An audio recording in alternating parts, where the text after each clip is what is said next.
قال رسول الله صلى الله عليه وسلم: بلغوا عني ولو آية. نحمد ونصلي على رسوله الكريم. اعوذ باللہ من الشیطان الرجیم. بسم اللہ الرحمن الرحیم. عن عبد الله بن مسعود رضی اللہ تعالی عنہ قال: كان رسول الله صلى الله تعالى عليه وسلم في الركعتين كأنه على الرزف حتى يقوم. سیدنا حضرت عبداللہ بن مسعود رضی اللہ تعالی عنہ سے روایت ہے کہ رسول اللہ صلی اللہ تعالی علیہ وسلم جب پہلی دو رکعتوں پر بیٹھتے تھے یعنی قعدہ اولیٰ فرماتے تھے تو آپ صلی اللہ تعالی علیہ وسلم جلدی کرتے تھے جیسے کہ آپ تپتے ہوئے پتھروں پر بیٹھے ہیں یہاں تک کہ تیسری رکعت کے لیے کھڑے ہو جاتے تھے۔ حضور اکرم صلی اللہ تعالی علیہ وسلم کے اس دوامی طرز عمل سے یہ سمجھا گیا ہے کہ قعدہ اولیٰ میں صرف تشہد پڑھ کے جلدی سے کھڑا ہو جانا چاہیے۔ نمبر 8، پہلے قعدہ میں تشہد پڑھنا۔ ہمارے فقہائے احناف رحمۃ اللہ علیہم کے نزدیک دونوں قعدوں میں تشہد یعنی التحیات للہ عبدہ ورسولہ تک پڑھنا واجب ہے، چاہے کوئی بھی نماز ہو۔ البتہ 4 رکعات میں پہلا قعدہ واجب اور دوسرا قعدہ فرض ہے۔ نمبر 9، تشہد پڑھ کر تیسری رکعت کے لیے فوراً کھڑا ہو جانا۔ 4 یا 3 رکعات والی فرض نماز کے پہلے قعدے میں تشہد کے بعد درود شریف پڑھے بغیر فوراً تیسری رکعت کے لیے اٹھنا لازم ہے، لہذا اگر بھولے سے درود شریف شروع کر دیا تو یاد آتی ہی اسے چھوڑ کر تیسری رکعت کے لیے کھڑا ہو جانا چاہیے اور آخر میں سجدہ سہو کرنا چاہیے۔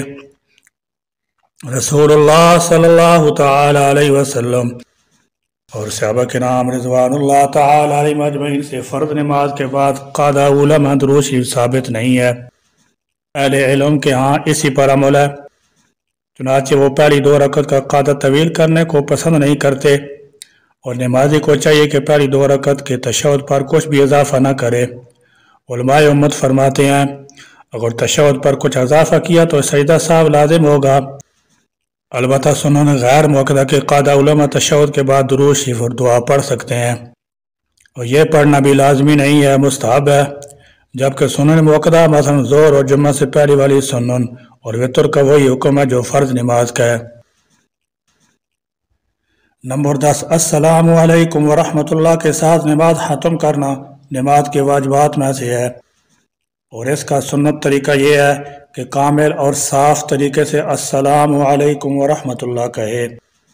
اگر السلام علیکم کی بجائے السلام علیکم کہے گا تو سنت کو ترک کرنے والا ہوگا، اگرچہ نماز ہو جائے گی،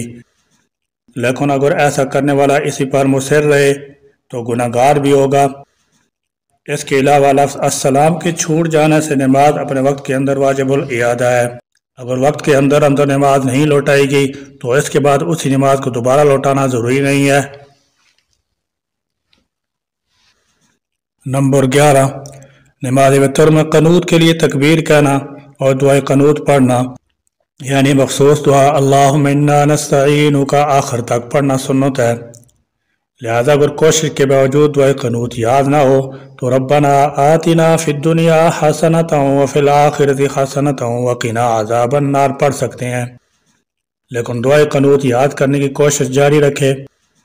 اور دعا یاد ہوتی دعائے قنوت پڑھنے کا اہتمام شروع کر دے۔ البتہ اگر کوئی بھی دعا نہ پڑھی تو قصداً ایسا کرنے کی صورت میں نماز نہیں ہوگی اور بھول کر چھوڑ دینے کی صورت میں سجدہ سہو واجب ہوگا۔ بہرحال جو بھی دعائے قنوت احادیث سے ثابت ہو وتر کی آخری رکعت میں پڑھ سکتے ہیں۔ معلوم ہوا کہ دعائے قنوت حضور اکرم صلی اللہ تعالی علیہ وسلم کی سنت ہے، یعنی آقا علیہ الصلاۃ والسلام کے دور مبارک سے رائج ہے۔ نماز وتر واجب ہے، یہ حضور صلی اللہ تعالی علیہ وسلم کا معمول تھا۔ نمبر 12، دونوں عیدوں میں زائد تکبیریں کہنا عید الفطر اور عید الاضحیٰ کی 2 رکعت نماز جو 6 زائد تکبیرات سے ادا کی جاتی ہے۔ پہلی رکعت میں ثنا کے بعد قرات سے پہلے 3 زائد تکبیرات کہی جاتی ہیں اور دوسری رکعت میں قرات کے بعد 3 زائد تکبیرات کہی جاتی ہیں جو کہ واجب ہے۔ نمبر 13، عید کی نماز میں دوسری رکعت کی رکوع کی تکبیر کہنا۔ اگر عید کی نماز میں دوسری رکعت کی رکوع کی تکبیر چھوڑ دی تو سجدہ سہو واجب ہوگا، اس لیے کہ یہ دوسری رکوع کی تکبیر عید کی تکبیرات واجبہ کے ضمن میں واجب تھی، اس لیے امام اخیر میں سجدہ سہو کر لے۔ اور اگر لوگوں کی کثرت ہے، مجمع زیادہ ہے، تو انتشار اور گڑبڑ ہو جانے کے خوف سے سجدہ سہو معاف ہے، سجدہ سہو کے بغیر نماز ہو جائے گی۔ اور اگر مقتدیوں کی تشویش کا اندیشہ نہ ہو، مثلا جماعت مختصر ہے اور تمام لوگوں کو سجدہ سہو کا علم بھی ہو جائے گا، اس صورت میں اگر کوئی واجب ترک ہو جائے تو سجدہ سہو ادا کر دیا جائے۔ نمبر 14، امام کو نماز فجر، نماز جمعہ، نماز عیدین اور مغرب عشاء کی پہلی 2 رکعتوں میں زور سے قرات کرنا۔ ایسی تراویح میں اور رمضان کے وتر میں امام کو قرات آواز سے کرنا، یعنی ان نمازوں میں یا جن رکعتوں میں آہستہ آواز سے قرات کرنا ضروری ہے، اس میں اگر امام بلند آواز سے تلاوت کر لیتا ہے یا سری نماز میں بلند آواز سے تلاوت کر لیتا ہے تو اگر اتنی مقدار بلند آواز سے یا آہستہ آواز سے قرات کر لے کہ جس مقدار قرات سے نماز درست ہو جاتی ہے، یعنی 3 مختصر آیتوں یا 1 لمبی آیت کے بقدر، تو اس سے سجدہ سہو لازم ہو جاتا ہے۔ صرف 1-2 کلمہ سری نماز میں بلند آواز سے اور جاری نمازوں میں آہستہ آواز سے قرات کر لینے سے سجدہ سہو لازم نہیں ہوتا۔ یہاں یہ سوال پیدا ہوتا ہے کہ ہم 3 نمازیں قرات کے ساتھ اور 2 نمازیں بغیر قرات کے کیوں پڑھتے ہیں؟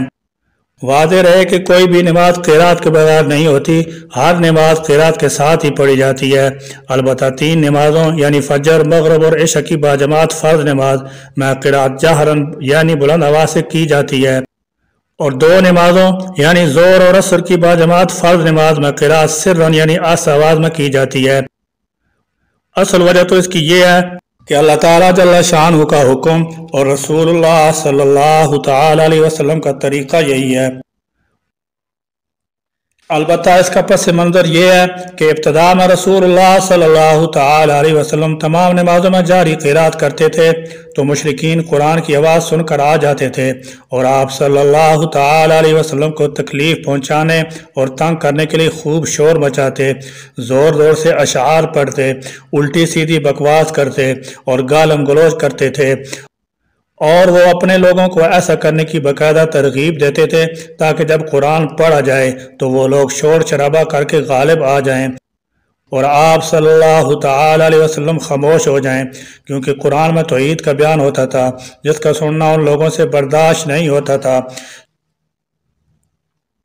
چنانچہ اللہ تعالی جل شانہ نے قرآن کی یہ آیت نازل کی، وَلَا تَجْهَرْ بِصَلَاتِكَ وَلَا تُخَافِتْ بِهَا وَابْتَغِ بَيْنَ ذَلِكَ سَبِيلًا۔ اس آیت میں اللہ تعالیٰ جل شانہ نے حضور پاک صلی اللہ تعالی علیہ وسلم کو یہ حکم دیا کہ آپ نہ تو ساری نمازوں میں جہری قرات کریں اور نہ ہی ساری نمازوں میں سری قرات کریں، بلکہ درمیانی صورت اختیار کریں، یعنی اندھیرے میں پڑھی جانے والی نمازوں فجر، مغرب اور عشاء میں جہری قرات کریں، جبکہ دن کی روشنی میں پڑھے جانے والی نمازوں ظہر اور عصر میں سری قرات کریں۔ لہذا اس آیت کے نازل ہونے کے بعد آپ صلی اللہ تعالی علیہ وسلم ظہر اور عصر کی نمازوں میں سری قرات فرمایا کرتے تھے، کیونکہ ان اوقات میں مشرکین تکلیف پہنچانے کے لیے بالکل تیار ہوتے تھے، جبکہ مغرب اور عشاء اور فجر میں جہری قرات فرمایا کرتے تھے، کیونکہ مغرب میں وہ لوگ کھانا کھانے میں مشغول ہوتے تھے اور عشاء اور فجر میں وہ لوگ سو رہے ہوتے تھے۔ بعد میں اگرچہ اللہ تعالیٰ نے مسلمانوں کو قوت اور شان و شوکت عطا فرما دی اور کفار کی یہ جرت نہ رہی، لیکن مذکورہ حکم باقی رہا، جیسا کہ طواف میں رمل، اور آپ صلی اللہ تعالی علیہ وسلم دنیا سے پردہ فرمانے تک اسی پر عمل پیرا رہے، اور آپ صلی اللہ تعالی علیہ وسلم کے بعد امت کا یہی عمل متوارث رہا۔ لہذا آپ صلی اللہ تعالی علیہ وسلم کی اس مواظبت کے سبب فقہائے کرام رحمۃ اللہ علیہم نے امام کے لیے فجر، مغرب اور عشاء میں جاری قرات اور ظہر اثر میں سری قرات کرنے کو نماز کے واجبات میں شمار کیا ہے۔ اگر کسی شخص سے بھول کر نماز میں کوئی واجب چھوٹ جائے یا نماز کے واجبات اور فرائض میں سے کسی واجب یا فرض کی ادائیگی میں تاخیر ہو جائے یا کسی فرض کو پہلے ادا کر دے، یعنی ارکان کی ترتیب بدل دے جو کہ واجب ہے، یا تکرار کے ساتھ ادا کرے یا کسی واجب کو تبدیل کر دے، ان صورتوں میں سجدہ سہو واجب ہو جاتا ہے۔ دعا ہے کہ اللہ تعالی ہمیں اور سب مسلمانوں کو دینی بصیرت سے نوازے اور قول عمل میں اخلاص نصیب فرمائے۔ ربنا تقبل منا انك انت السميع العليم وتب علينا انك انت التواب الرحيم۔